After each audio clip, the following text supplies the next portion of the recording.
Hello everyone, welcome back to the Geek Blend. Welcome back to another video during the 31 days of Halloween, and today we're going to be reviewing another movie. This time it's Halloween 5, The Revenge of Michael Myers. This takes place like literally right after Part 4 ends. See Michael Myers getting gunned down, just like at the end of Part 4. He falls down this shaft, goes into a river, and that's where we're going to get into spoiler territory. I know this movie is old, but I am going to spoil it, so if you don't want to be spoiled by my review of the film, definitely skip ahead or go watch it and come back. So, here we go. The movie starts out with that, Michael like floating down a river. It's a really weird scene with his new shitty mask that we see in the film. They don't want to pay the rights to James Kirk, and then we're going to get the William Shatner mask in this one. They don't want to pay the rights for that, so we get this weird alien fucking looking mask. It's really, really bad. Probably one of the worst of the franchise besides the Rob Zombie mask, which we will get to in another video. I'm going to actually be doing a video where I break down all the masks in the franchise and which one's my favorite, which one's my least favorite. So keep an eye out for that. Come up on the channel. Michael is like rescued by this like pirate guy or something in this weird like cove. I really don't, it makes no sense at all. Like this movie makes no sense completely. And so he's getting ready to kill the guy, but he passes out because he's been like gunned down by a bunch of shotguns and pistols by the sheriffs at the end of, well, state police at the end of Part 4, and he falls down that shaft, and then they literally throw dynamite down the cavern where he fell, and he escapes that mildly. That's when he gets into that river and floats down the river. But he gets ready to kill this guy who rescues him and passes out. So he just passes out with this guy, and we cut to 1 year later. I'm not kidding. We cut to 1 year later, and Michael is still passed out in this guy's like cove or cave or wherever he is. A year later, I guess he was in a coma or something, which makes no sense. I mean, I guess it does because he's been shot a shit ton of times. But again, he wakes up. We see him unmasked a little bit. He puts on that new crappy ass mask and he kills the guy, of course.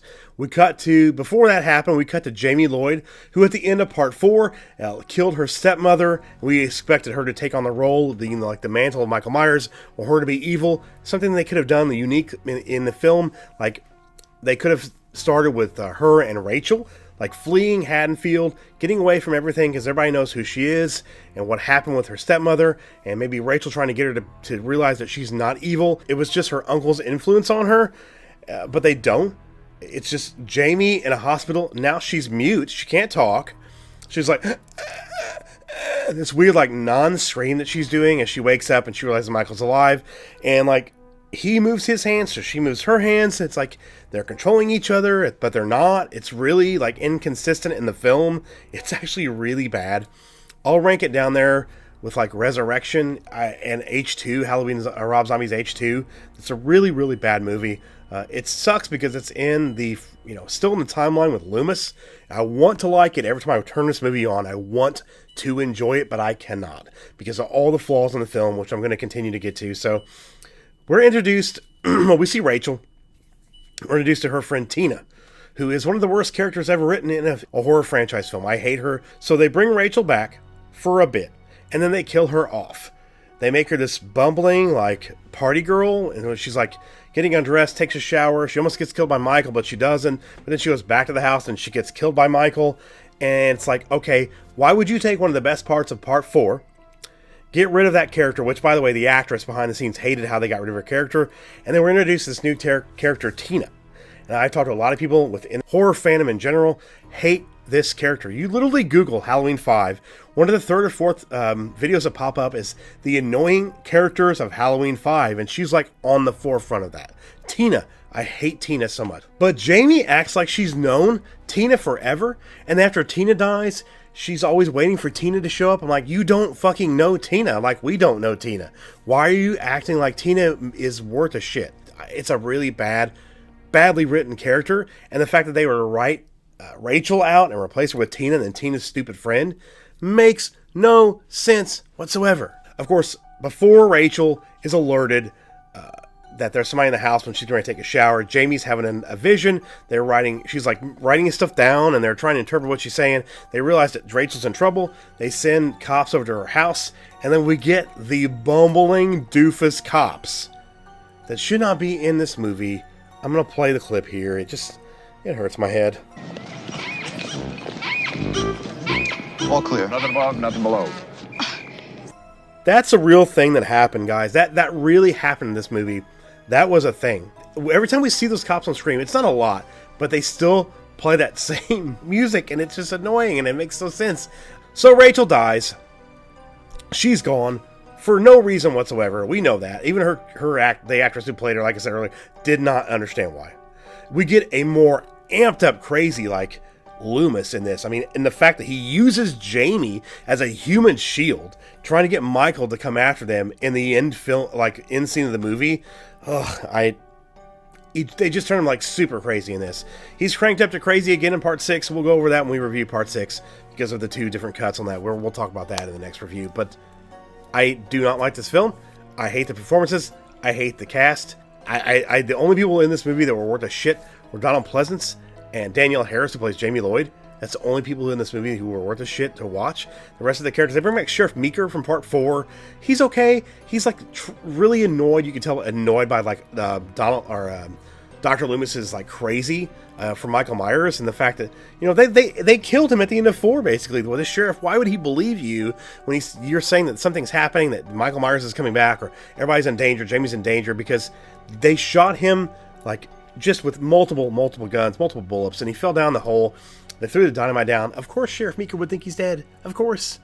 And then we get this character, Tina's boyfriend, whose name is Michael, which the only reason they called him Michael is because after Michael Myers kills this guy, he takes on his like persona, like gets in his car, the car that he's like babying and stuff, puts on a Halloween mask that's not the Halloween mask, and picks up Tina to take her to a party. They get to this like gas station. She goes inside. He won't say anything. She kisses the mask like she's kissing her boyfriend, even though it's Michael Myers under the weird mask.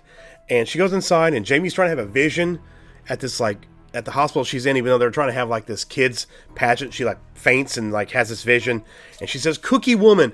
It's Jamie Lloyd, a mute, and a stuttering kid character that is interpreting what she says to Loomis. Cookie Woman. It's the weirdest scene.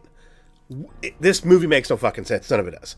But they realize that everybody in town knows who the Cookie Woman is, because she's on this woman with cookies over her boobs is like on the gas station. They know who it is. They go pick up Tina. They take her back to the hospital.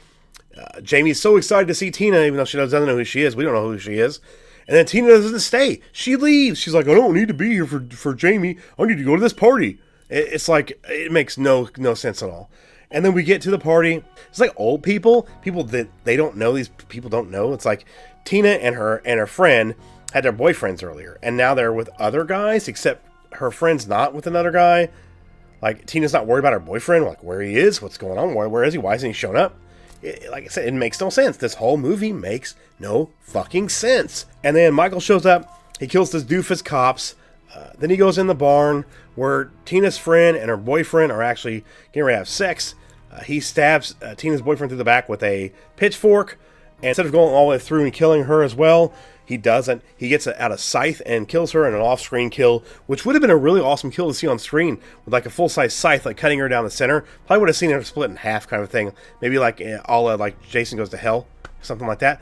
But it's just a really weird movie, and the fact that we get Michael not pushing the pitchfork down through to kill them both, because he's efficient. And we see in other movies that Michael's efficient. He waits for her and kills her with the scythe, which was really cool, like I said, but I just would have liked to see the kill on screen. But, so we move on. Tina finds the bodies. The bodies show up. They're like suspended so our heroine can see them.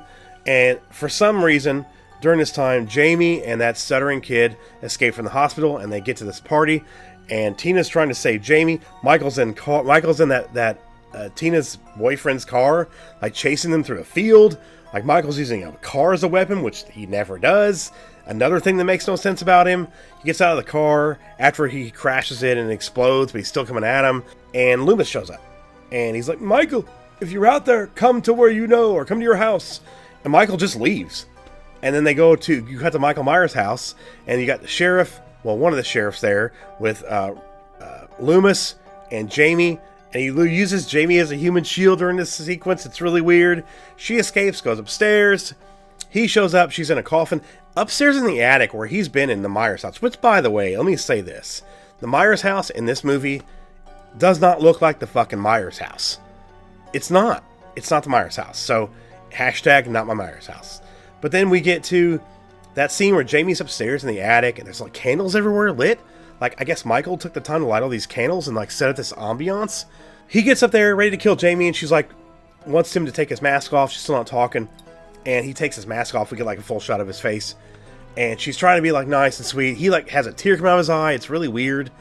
And he puts the mask back on and tries to kill her. Instead of, she gets away, he's like throwing the casket and throwing everything around the room, like destroying everything. She gets out, she gets in like this dumbwaiter thing, and he fall and she's climbing down, and he's like stabbing through the wall. And apparently in the film, the shooting of the film, he was actually stabbing a knife through the wall, and Danielle Harris was in the way of that knife. Like, go look it up. It's really weird how they filmed it, and the fact that they put her in actual danger. But then again, we get that scene at the end where Loomis uses her as a human shield, and he slashes at Loomis before. We think Loomis is dead. Then he shows up after Jamie escapes. Sorry, I'm getting the kind of continuity out of place. I'm trying to think of everything in this movie because I just watched it, and it's a cluttered mess. Hurts my head a little bit. But anyway, like, Loomis traps Michael. He like beats on him with a 2x4 and knocks him out. They arrest him, put him in a cell. He escapes, and all through the movie, we keep seeing this ominous figure, like this man in black. We never see who he is. He has this weird tattoo on his arm that matches a tattoo on Michael Myers' arm, which will end up being the worst storyline in the history of the franchise in Part 6. And so he's the one who lets Michael out or helps him escape at the end. And Jamie at the end is like upset because he escaped, but he got out. Michael's out there. He's gone. After Part 4, he's probably dead, but no, he comes back in this. But now at the end of Part 5, we know he's going to come back because he escaped the jail scene. There's not a lot I like about the movie. Not very much. The guy playing Michael, besides the mask, does a pretty good job. The mask looks like shit. It doesn't look like Michael Myers. It keeps getting longer and shorter as the time goes on through the movie. You can tell like they kept changing the mask. It doesn't work. It doesn't look like Michael Myers at all to me. I mean, knowing this film and knowing what it is, knowing it's Halloween 5, is the only reason I think of Michael Myers when I see this mask. It's just really weird looking. It's very alien looking. And I know they don't want to pay for the license to get William Shatner's likeness to do the mask, but just pay the money. Just give us the classic mask back instead of screwing the franchise like this. And then we get to Part 6, which is going to make it even worse, which I will get to in the next review. But I really did not like this film. Massive thumbs down for me. Even though it's part of the Jamie Lloyd timeline, it's still part of the one of the timelines where you can branch off Halloween 1, Halloween 2, Halloween 4, Halloween 5, Halloween 6. Skip Halloween 4, 5, and 6, to be honest. Go to H2O, or skip Halloween, or go from Halloween 1 to Halloween 2018. There's a lot of different timelines you can choose, and I would not recommend watching the Jamie Lloyd timeline stuff if you're into the franchise and you're like, I'm not sure if I'm going to watch these. I've heard some bad stuff. I definitely do not recommend this one at all. Massive thumbs down.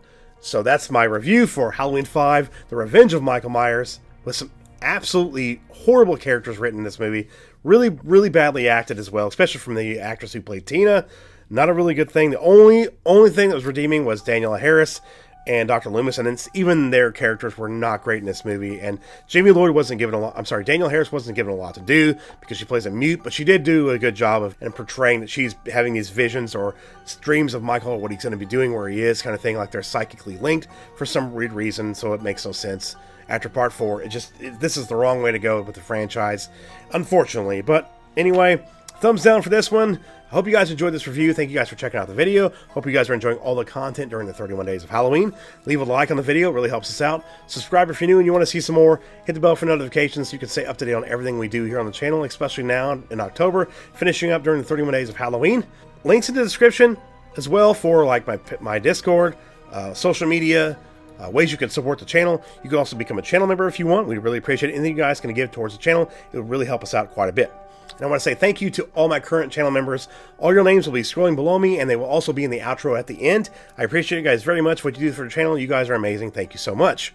I'm Jeff. This is the Geek Blend, and remember, if you geek about it, we speak about it. See you guys next time. Happy Halloween.